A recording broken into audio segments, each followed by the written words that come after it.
Murang dessert na talaga Sarap namang guys. magugustuhan ninyo. Hi guys! Welcome po ulit dito sa ating kusina. Ngayon po ay gagawa tayo ng Kopiko Jelly Gulaman. Please keep on watching.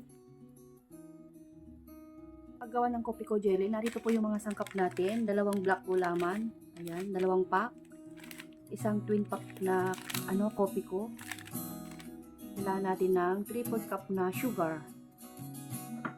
Ayan, evaporated milk. Alaska yung gamit natin. Alaska, baka naman pagalawin ng baso. Kailangan natin ng cream bensada. Ayan, kahit anong brand guys pwede. Tapos may kalahati pa ako dito guys na ginamitan ko kahapon na condensed milk. Ilalagay na natin. Ayan, so ito yung mga sangkap natin. Tapos po meron akong isang kaldero dito guys na ang laman ng tubig na to ay bali 8 cups. Ayan. Yan natin ilalagay. Kanawin muna natin yung black gulaman natin bago natin siya isalang. Ayan. Saka siya ilagay. Kasi pag sinalang nyo na siya, saka nyo ilagay yung at mamumuo yan guys. Pangit yung pinalabasan ng gulaman. Kailangan tunayin mo muna natin sa malamig na tubig. Ilagay ko na yung 3/4 cup na sugar para tumamis na ng konti yung gulaman.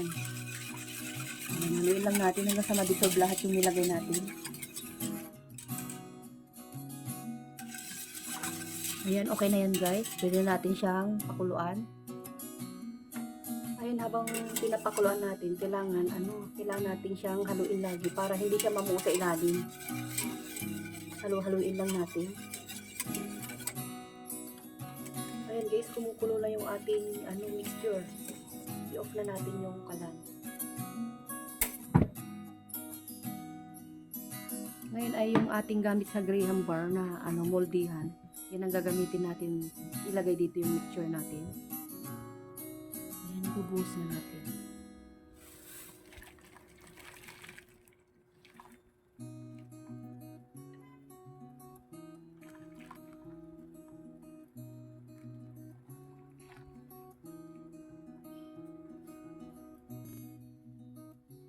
Ayan guys, tanawin ko muna yung kopi ko na sa mainit na tubig. Naglagay ako ng mainit na tubig guys.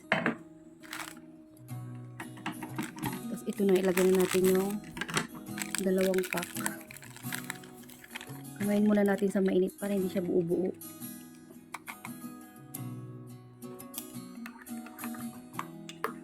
Ang sarap nito guys. Mura lang ang dessert na to pero masarap. Ayan, okay na to. Ito na yung pinalamig natin na gulaman. Ayun, matigas na guys. Kaya gagamit tayo kutsilyo para pang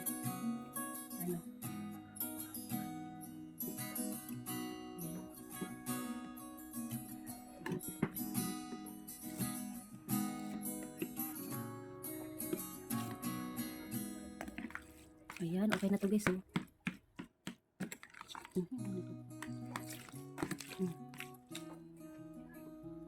So meron tayo ditong kaldero na stainless. Ayan guys, malabo yung camera. Ilalagay ko na yung ating hiniwa-hiwang gulaman. Ayan. Tapos ilalagay na natin yung gatas natin. Ayan. Naku, perfect ang na to guys. Desserts na to. Mura lang to guys, pero ang sarap. Ayan. Tapos ito, kalahati lang to guys. Tama na yung kalahati para hindi masyadong matamis. Ayan. Tapos yung ating kinanaw na na kopi ko. Ayan, haluin ko pa baka tuminang na. Silagay na natin guys. Ayan. Naku, perfect to guys. So, saka natin siya haluin ngayon. Naku, maapaw na.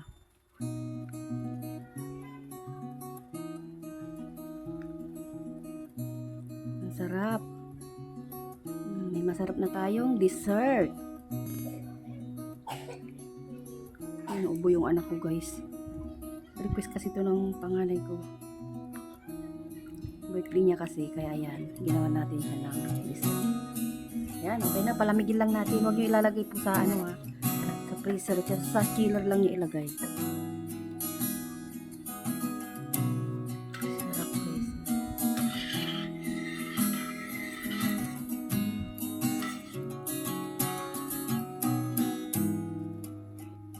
guys. Palamigin muna natin ito guys, para mas lalong sasarap yung ating dessert.